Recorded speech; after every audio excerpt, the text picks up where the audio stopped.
This is Where We Live. I'm Lucy Nalpathanchel. The Piano Lesson is one of many plays August Wilson wrote that explored the black experience in America. The production opens this Friday at Hartford Stage.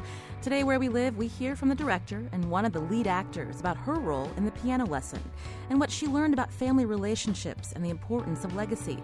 Later, we'll find out how the piano lesson encouraged Connecticut residents to open up about their family past and share the meaning of heirlooms passed down through generations. We want to hear from you this hour. Are you an August Wilson fan? What meaning have you taken from his plays? Have you held on to your family stories and heirlooms? And how have they shaped your life? You can join the conversation. 860-275-7266. Email Where We Live at WNPR.org. Find us on Facebook and Twitter at Where We Live. I want to welcome Jade King Carroll to the studio. She's director of the piano lesson at Hartford Stage. Welcome to the show, Jade. Thank you so much for having me. It's a pleasure to be here. So for our listeners who don't know much about August Wilson, tell us about his legacy. August Wilson is one of the greatest and most important American playwrights, as far as I'm concerned, and a lot of other people. He wrote all about the African-American experience in America, specifically in Pittsburgh. 9 out of 10 of the plays take place in Pittsburgh's Hill District, where he grew up. And he chronicles the entire 20th century. So each play takes place in a different decade, and they're very intimate. All the plays take place in outside of Ma Rainey. They take place in a backyard or in a living room or in a place that is safe to be yourself with your family and your people. So it's an amazing way in to celebrate who we are with the doors closed. Pittsburgh's Hill District is an important part of the city. I lived there for many years, and the Hill District was a poor black neighborhood, but it was rich in culture, and that's where August Wilson grew up. Unfortunately, if you're a hockey fan out there, the Civic Arena, which was Pittsburgh's urban renewal project, they built that in the Hill District. Many people were displaced. It changed the fabric of the Hill forever, disconnected it from downtown. And August Wilson saw the impact of that. But he also learned about the stories of the people just by listening to people on the street. He would go sit in cafes and Eddie's Restaurant, which is mentioned in the play, and just write on napkins and take in. So you really feel the language, the way he uses. He started off as a poet. He is a poet. And the way he uses language is so important to the plays because he literally captured it. I have an original copy of 7 Guitars that Ruben gave me when I assistant directed him over a decade ago. And it's a lot of the monologues didn't land in the final production of 7 Guitars, but they landed in King Hedley. You could just tell that he was just taking all of these people's voices and putting them in. And a lot of I know in the piano lesson, the setting of being in the Hill at a time during the Great Depression in the 1930s. Can you talk about the black migration from the South to the North to places like Pittsburgh? Yeah. It was, I don't know, there's a wonderful book called The Warmth of Other Suns that I used as a research guide to get into this play. But there was such a time of people leaving, and it's right after the Depression. The play takes place in 1936, but it was a time when it was one of the first times when black people had a choice of where they were going, and the North was often thought of as an easier place to be as an African American. One of the central characters in this play is deciding to go back down south, which is there's a line in the play that says, I think the world would be a better place if we all just stayed in one place. And that's not what was happening at this time. So people were rediscovering who they were in different soil. This is Where We Live. I'm Lucy Nalpathanchel. In studio with me is Jade King Carroll, director of the piano lesson at Hartford Stage. It opens this weekend, and we wanted to talk about this play because of the themes that August Wilson brought out. You mentioned the century cycle a little bit earlier, and that was August Wilson's attempt to write a play that represented each decade in the lives of Black Americans. Can you talk specifically about the themes that we see throughout the century cycle, including in the piano lesson? It's all about legacy. It's about celebrating our past and who we are. we were just before we started, we were talking a little bit about fences. August can turns a garbage man into a king. You know, he celebrates us for exactly who we are, where we are, when we are, and I think that's what. And it's so specific to time and place and culture, which is what attracts me to continue to work on August Wilson. And in Piano Lesson, it's about how we look at where we've been and how we treat our legacy. And without acknowledging where we've been, we can't move forward, which is one of the central themes of the play. I think that's in all of the plays, though. He talks about the importance of learning about your past and helping yourself in the present. Can we talk about August Wilson's upbringing? 'Cause it is an interesting upbringing. I know his father was a German who had migrated to Pittsburgh. His mother was black, but it wasn't like he was in a stable home growing up. No, he lived above Bella's, which was a little shop in the Hill District, and actually the architectural part of the home he grew up is on our set. It's I wanted a little bit of Pittsburgh specific, so I put the Wilson house on the set as the house next door to the Charles house. Charles is the family in the Piano Lesson. I know. You know, it's interesting because I think he's one of I know he's, one of our greatest playwrights in the world. And he dropped out of college. He dropped out of high school. One of his teachers thought he plagiarized something, and he wasn't getting respect. And he went and taught himself and studied in the library and wrote and listened to the culture and walked down the streets and looked at his people and said, I want to do something different. Bought a typewriter, and Jitney was actually the first play he wrote, but then came back to it in the 90s. He wrote it in the 70s and then came back to it in the 90s after he had quite a few Broadway shows. And all of his plays now that Jitney is going to Broadway, Ruben Santiago Hudson's directing it. It's going to Broadway this winter, which will mean all 10 of his plays. He's got one other one-man show, but all 10 of his plays of the Century Cycle have been to Broadway, which is a feat. One of the reasons he's seen as one of the greatest dramatists in the 20th century. When we talk about the Piano Lesson, tell us a little bit about the backstory, some of the characters. We're gonna hear from one of the leads in the next segment, but walk us through the storyline. Oh, I don't want to give too much away, but there's and one of the things that's great is we're using the original piano. Legacy is so important to me, but we are using the original piano, but there's this piano at the center of the story that the character's great granddaddy carved for the people who own them. They're slave owners, and all of the faces, all of their history, is in this piano. All the spirits, their ancestors are in the ancestors were very important to August and very prominent in his work, but they're all in that piano. And so the sister has migrated after her husband was killed, and the brother comes up north to get the piano so he can buy the land that his family worked as slaves. So it's a wonderful seesaw of do we keep our past? Do we keep our past and sit on it without recognizing it, or do we use it to move forward? Or how do we acknowledge this piano? How do we use this piano? Is the quintessential question. And it's been great because my father is a composer and wrote all original music for this production that we worked on for almost a year, just beat by beat, what we were trying to say. So it's really important. The music has been really important to me as an artist, and then this piano and the fact that this brother and sister's father died over this piano, and then working with my father on creating what emanates from it has been it's been a joy and something that doesn't happen often. but it can happen with an August Wilson play. And how did your father get involved with the production? I hired him.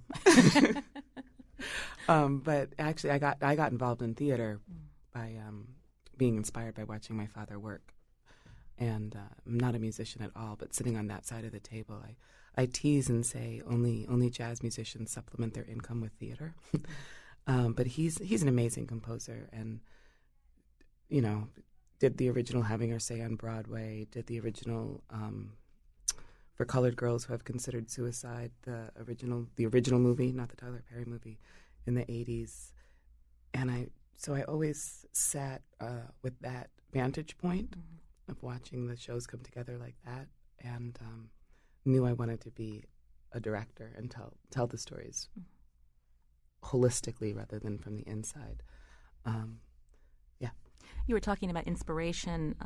I understand that August Wilson was inspired by a painting by Romare Bearden to write The Piano Lesson.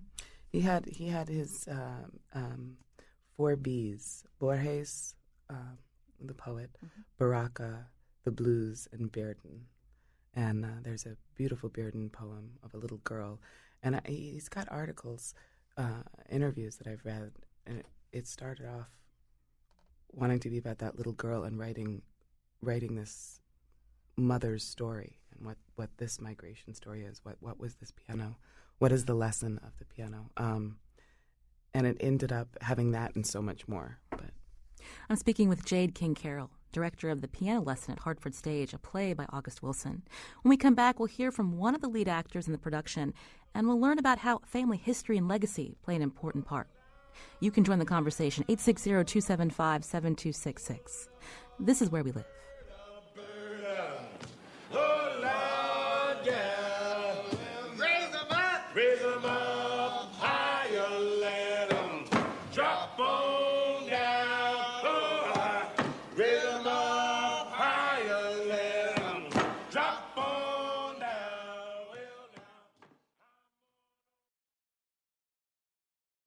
This is Where We Live. I'm Lucy Nalpathanchel. What does it mean to understand our family history? How does it shape who we are? It's a question that characters in August Wilson's play The Piano Lesson wrestle with. The production opens this Friday at Hartford Stage. In studio with me is director Jade King Carroll. And joining us now is Christina Acosta Robinson. She plays Bernice in The Piano Lesson. Welcome to the show. Thank you so much. Tell us about your character. My character, Bernice, is a woman who has lost a lot. And she's moved up north from Mississippi after her husband was murdered. Murdered by white men. Murdered by white men, yeah. And she's lost her father over the piano and her mother over kind of a broken heart over losing her husband. So she starts the play in a lot of pain, and she's trying to move on from this. And I think preserving the piano is her way of protecting herself and her family from more tragedy. How did you get involved in the production? And when you were cast as Bernice, did you think back to what legacy meant to you personally? Oh yeah, absolutely. And I try to use that in the show. Yeah, and I'm really, really honored to be playing this part right now. I almost didn't expect it until I was a little older, to be honest. But I am so grateful to be doing this at this time. My family, personally, my family is Dominican, and they migrated in the 70s to Pennsylvania, near Pittsburgh, actually, and carried with them a wealth of stories that they passed on to me, and just growing up with all that tradition and history, and it's really shaped who I am. So it's great to be able to apply that too. There's a lot of tension in the play between Bernice and Boy Willie, who is her brother. Yes. Jade, could we turn back to you? Can you tell us about Boy Willie? He is as Wilson says, better than anybody. He's a man born into a time of fire. he's incredibly smart, incredibly passionate. He's just gotten out of Parchment Farm Penitentiary that he's spent the past 3 years in. He's lost a friend. He has an opportunity of a lifetime, and his life is at stake. This is his way out. This is his way to have something under his feet, something that belongs to him, something that the family's never had. And I believe, I don't want to use the word ambition, but I believe his goals are to be able to provide for Bernice's daughter, to have a future, to have something that belongs to him to stand on, and that's unfortunately that was rare for our people in 1936. And he has a plan. He's got a 1, 2, 3 plan, and he's going after it with all he has. And it revolves around that piano. Mm-hmm. We have a clip we'd like to play. It's of Clifton Duncan, who is playing Boy Willie in August Wilson's The Piano Lesson at Hartford Stage. Let's take a listen. If my daddy had seen where he could have traded that piano in for some land of his own, it wouldn't be sitting up there right now.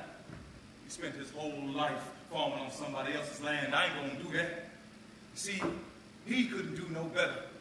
When he come along, he ain't had nothing he could build on. His daddy ain't had nothing to give him. The only thing my daddy had to give me was that piano, and he died over giving me that. And I ain't gonna let it just sit up there and rot without trying to do something with it. And if Bernice can't see that, then I'm gonna go on and sell my half. And you and Winding Boy know I'm right. So we hear Boy Willie talking about that piano. He wants to sell that piano as a way to not only honor his relatives, but to build on his heritage. But Bernice doesn't want to do that. No, Bernice is not having that at all. Well, they want the same thing. They just want it different. They both he's trying to build on his legacy, and she's trying to preserve it by holding on to this piano. So both of them fervently want the same thing, just in different ways. Mm-hmm. Can we talk about the role of the female, the strong female role that we find throughout August Wilson's cycle plays? Jade, Bernice, obviously a very strong woman. Is this something that, did August Wilson draw upon how his impressions of his mother growing up, who raised him and his siblings? There's a wonderful introduction, I think it's to Seven Guitars, about the smells of his mother's kitchen. Mm.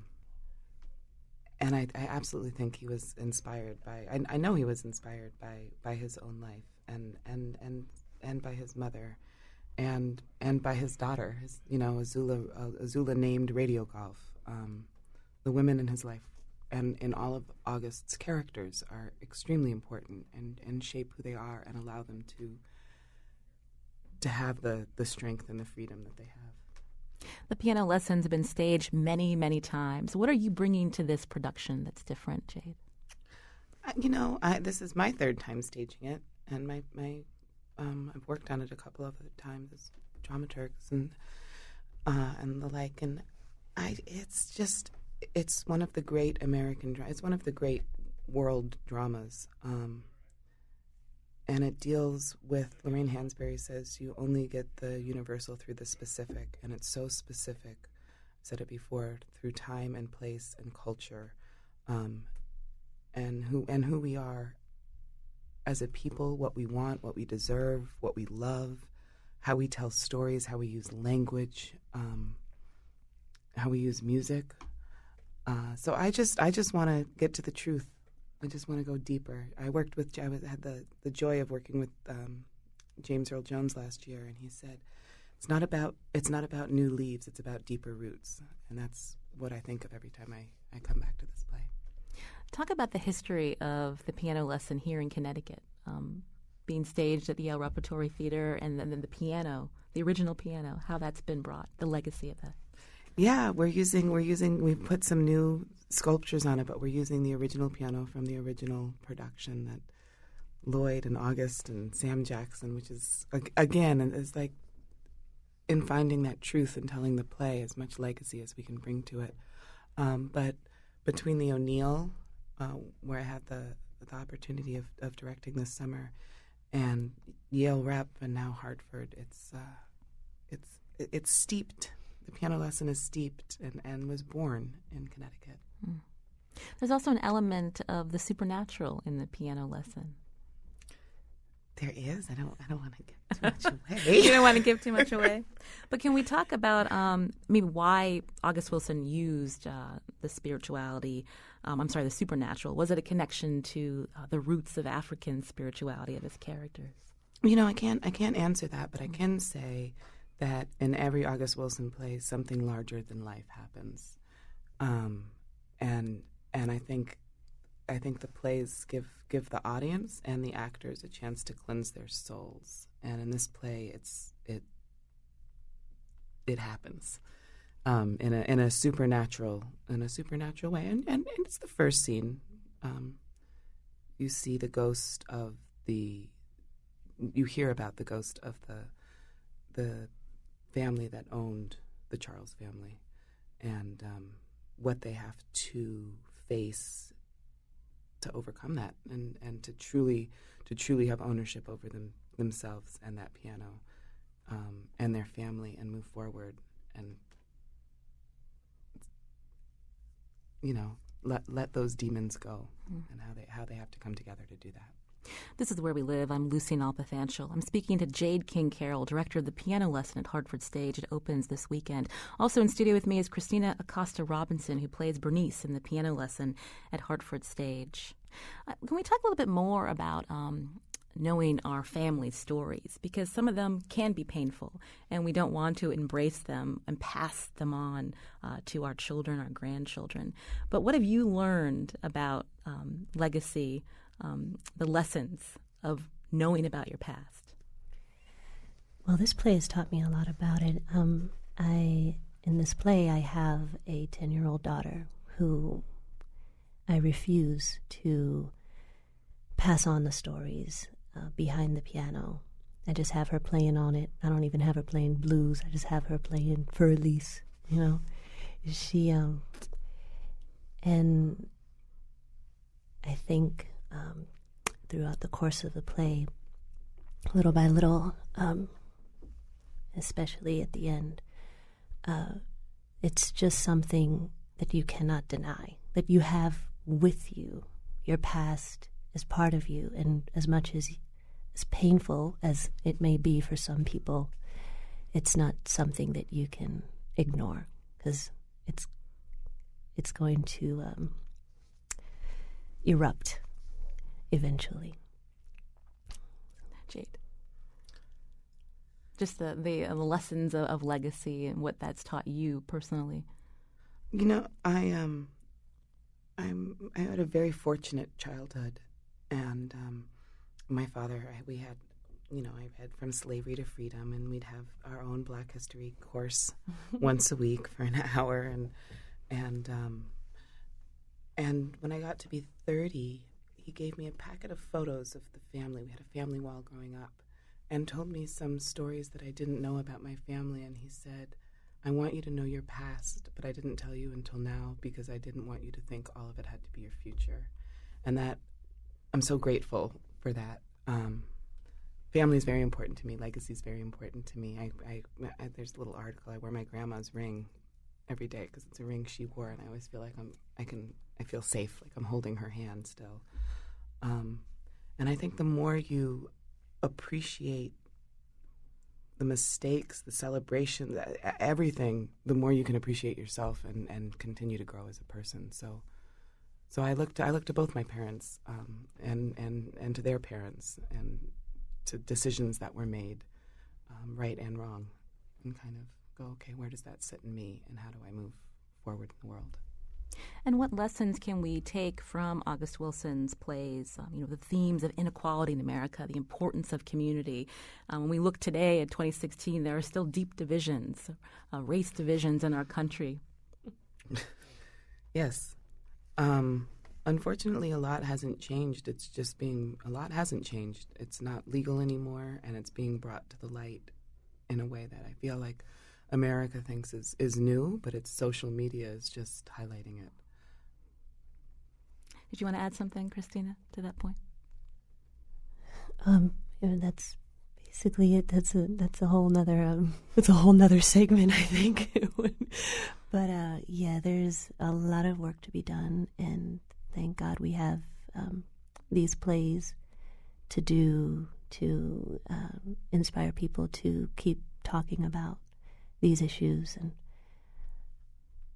yeah, they bring us together. I did the first time I directed Piano Lesson, I was the first African American director at a theater down in North Carolina. It's a 52-year-old professional theater that had never done a black play. They did a musical.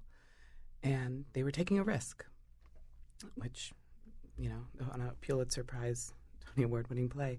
And I went down there, and all of the community came together. People that had never come to this theater, the whole African-American community came together. And just watching, I always listen on intermissions in the bathroom lines, and people that had been living 3 miles next to each other and never had conversations, started having conversations, and it outsold Christmas Carol.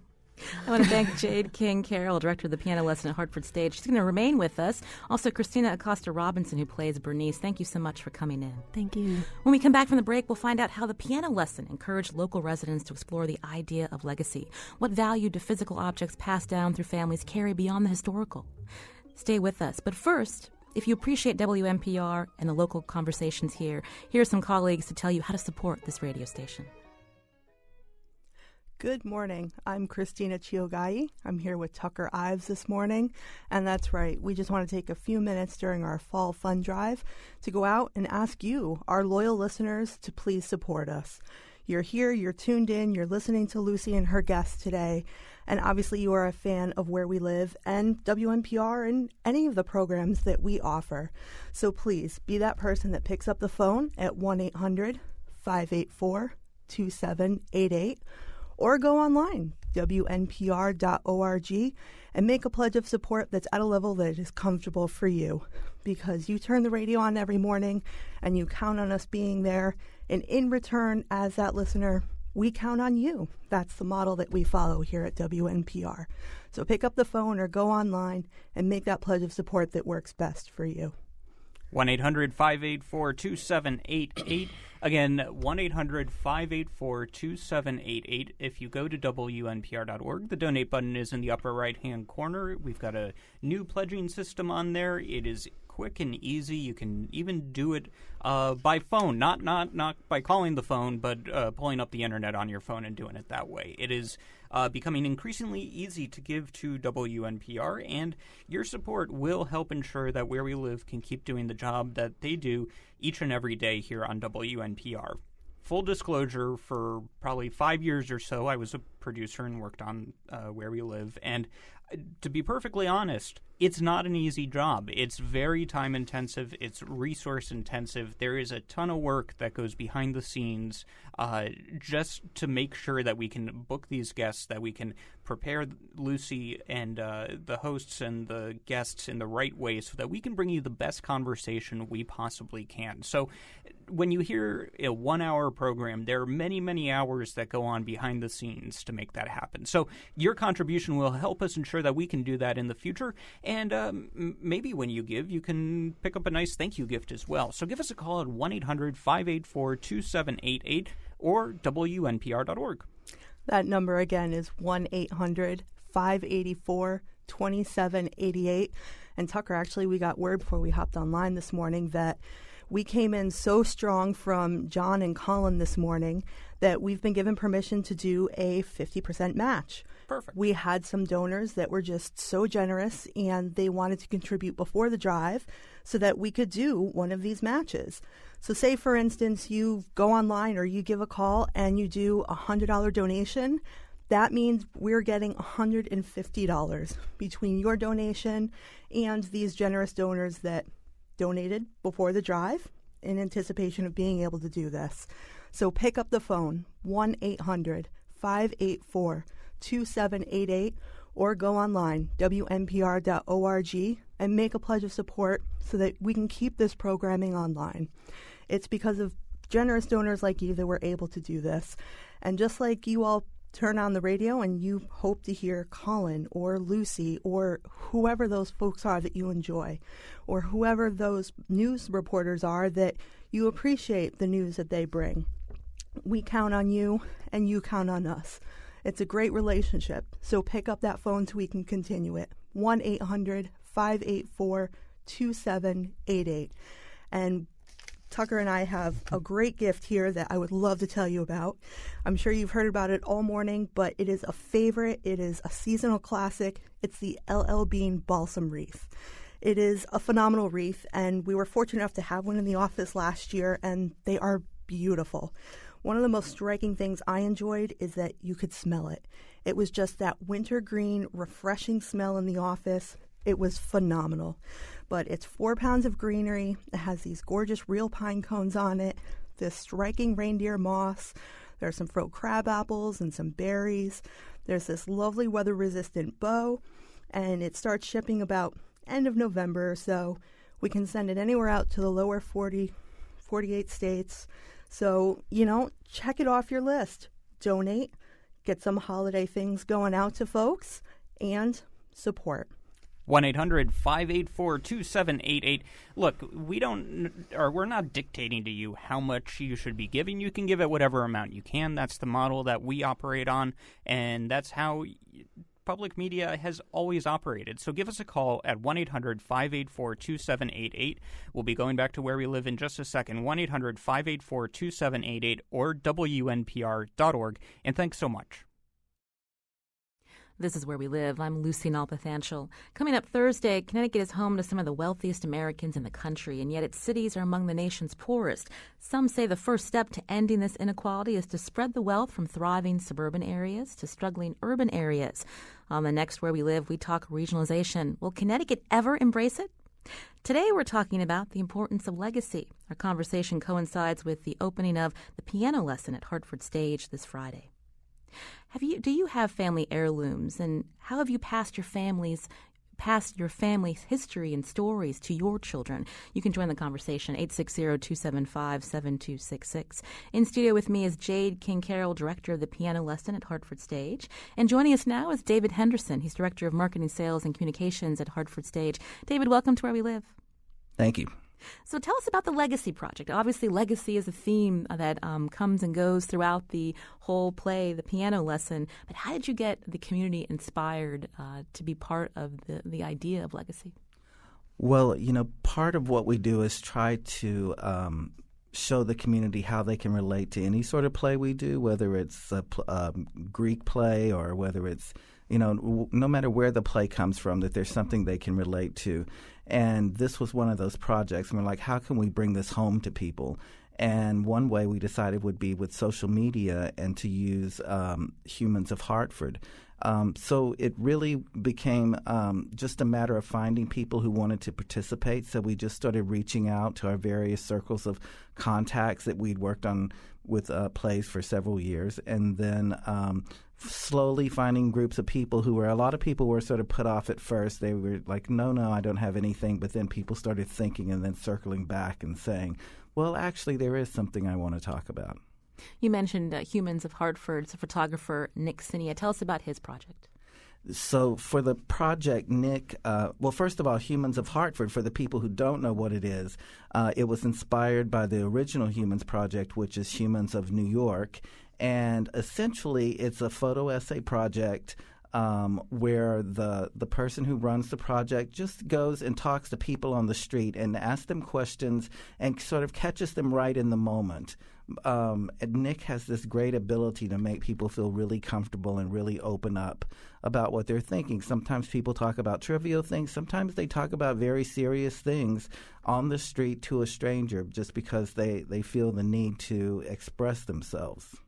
You mentioned it's hard sometimes to get people to open up. I know what that can mean, but you said that Nick was helping get people interested in the Legacy Project. So how did you approach people to want to tell their family story?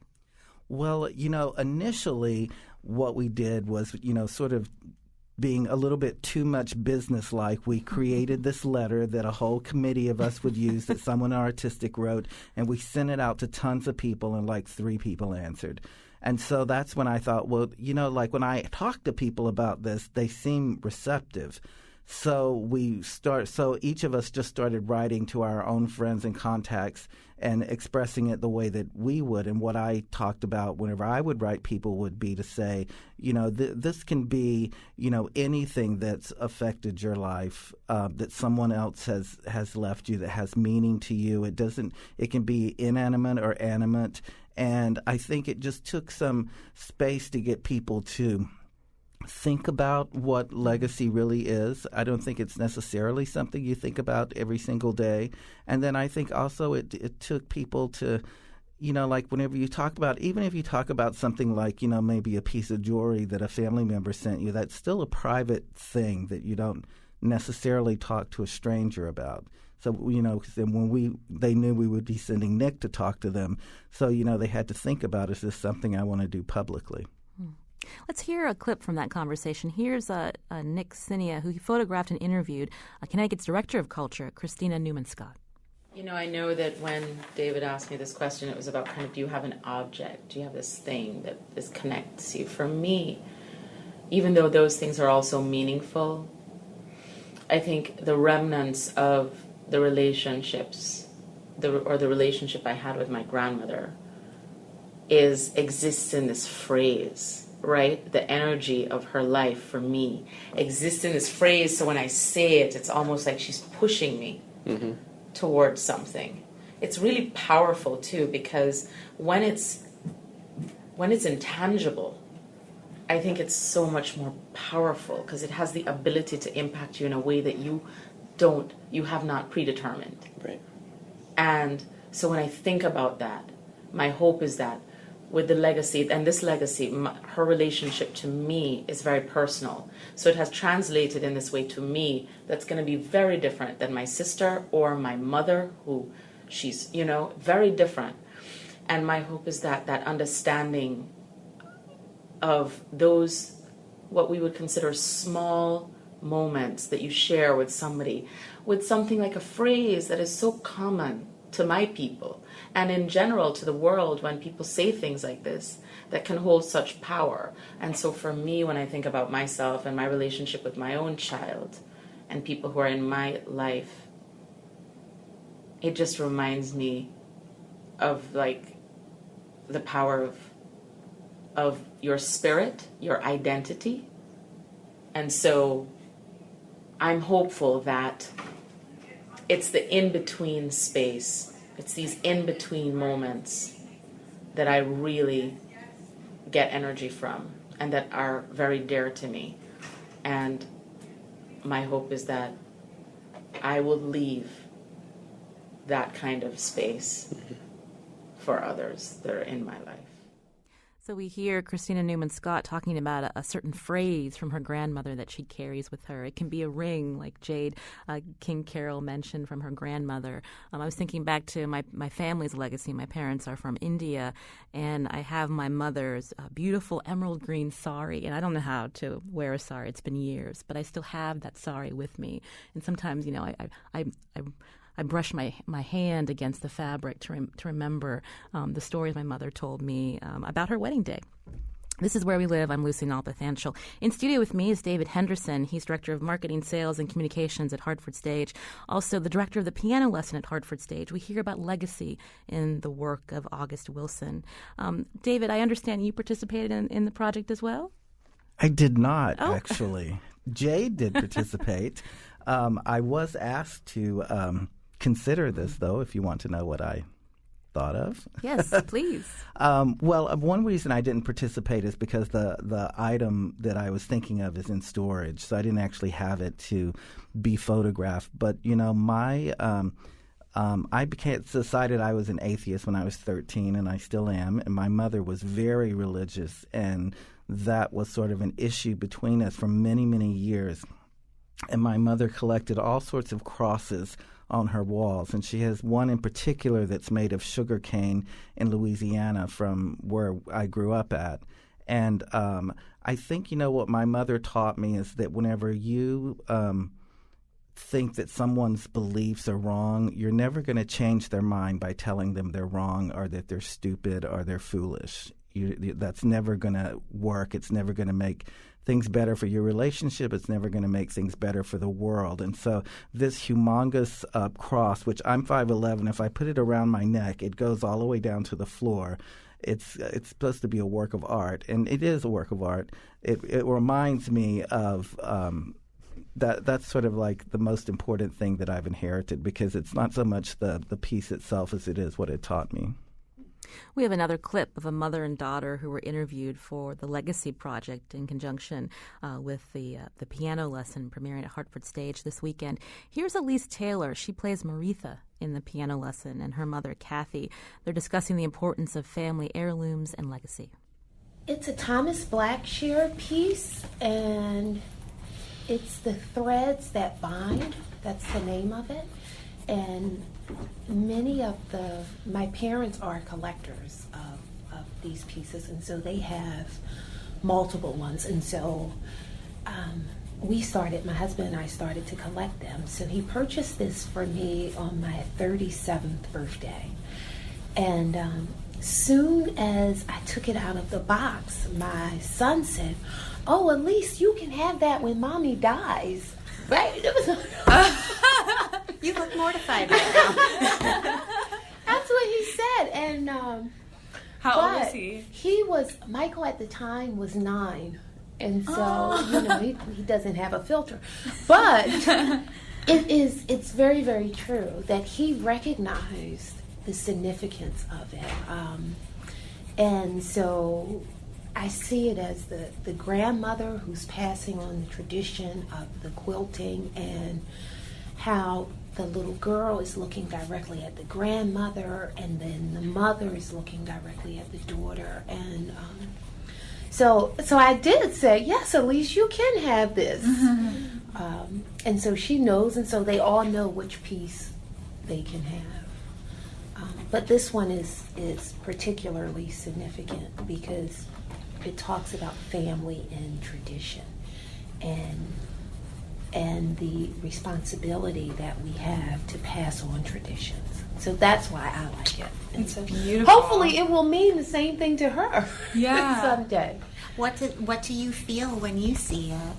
Well, the first thing I feel when I see this is, it's extremely nice to me. And the second thought I have is, I wonder where I'm going to put this when I get older. I want to make it front and center in my living room. And that's Elise Taylor. She plays Maritha in the piano lesson. So she's 10. Yes. And that other voice was her mom, Kathy. But she's understanding about family history and legacy, while her mother's still living. We don't have to wait until we've passed on and we've written it in our will that so-and-so, we want you to have this. It's important to embrace it. Jade King-Carroll, again, is in studio. She's director of the piano lesson. Why do you feel it's so important that these people share their stories now? I think that's an important theme in the play too. Is that we share our stories.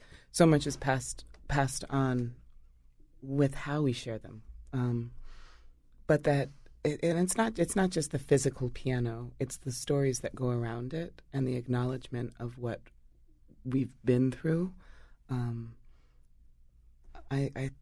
Legacy is so important to me. I'm at that age where I'm having the conversations I don't want to have with my parents about,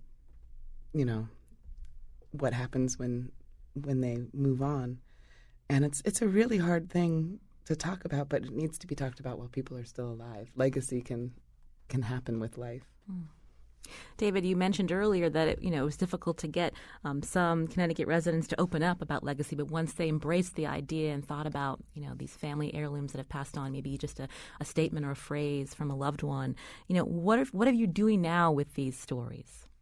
Well, what we're doing now is Nick is posting a story each day on Humans of Hartford, which is a Facebook page that anybody can visit. And then we're actually working with a whole bunch of our nonprofit friends, like the Harriet Beecher Stowe House and the Mark Twain House, and they're all helping us share these stories with the community. And so hopefully we'll bring awareness and make people think. I just got a nice email this morning from someone who saw one that we did where a young boy whose parents from Russia gave him this chess set, and he's still a boy. He looks like he's a teenager. As parents migrated here, and he said how this really resonated with this election, and he didn't elaborate, but you can imagine like being a young child of an immigrant right now, and some of the things you might be hearing on the TV might give you pause. So it makes people think.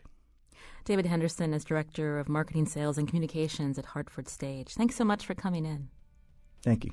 Jade King-Carroll, Director of the Piano Lesson at Hartford Stage, opening this Friday. Thank you so much, Jade. Thank you. If you appreciate local conversations like this on Where We Live, here are a couple of my colleagues to tell you how to support WNPR.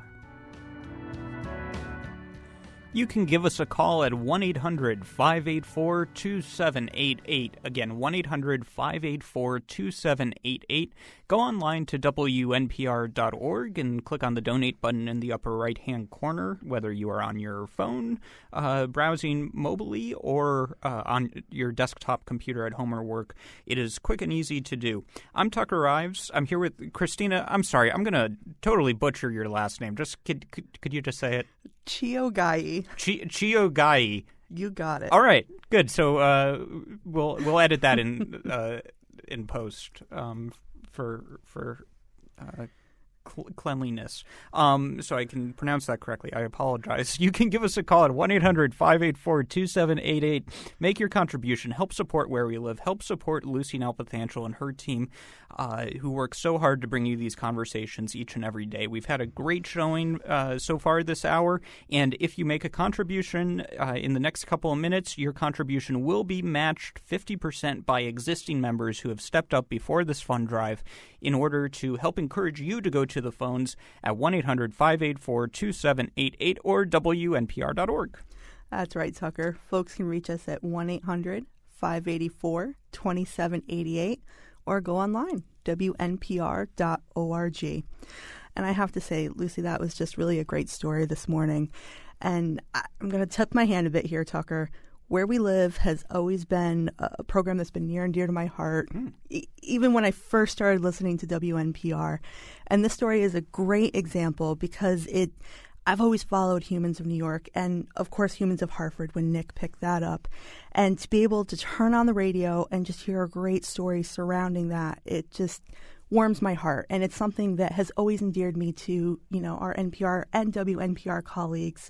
It's just something that you can always look forward to in the reporting and in the storytelling. I mean, it's the serious storytelling and reporting, but it's also opening a new door and seeing things in a new light, or seeing things in the light of the person that created it or started it. And I've just always come to love that about our colleagues and the stories that we share. So if you do that too, and I know there are others out there that do because you're listening and you've supported in the past, and so you can support again in the future, or if you turn on the radio every day and you listen and you're on the fence, is this the day I support? Well, it is. Pick up the phone, 1-800-584-2788, or go online just like I did so many years ago, WNPR.org, and donate now. WNPR is here 24 hours a day, 7 days a week. So no matter when you turn it on, whether you are in your car, at home, doing some dishes or making dinner, or if you are alone in the office today and just getting kind of lonely, WNPR provides that extra voice for you so that we're not leaving you in the dark. We are trying to keep you well informed. We got a contribution from Megan in Haddam, Connecticut, who loves WNPR and all of the podcasts as well, including the NPR Political Show, the NPR Politics Podcast, which is available on iTunes. But we can only bring you those types of shows and digital-only assets because of listeners who support their local public radio station. There isn't some extra fund that magically appears for these podcasts and other online specialties. Your listener contribution, when you donate to your local public radio station, that helps ensure that we can do these and meet you where you are. We can help you out and make sure that wherever you are listening or attempting to listen, WNPR will be there for you. So give us a call at 1-800-584-2788. Again, 1-800-584-2788. Go online to WNPR.org. We've got some great thank you gifts. And thanks so much in advance.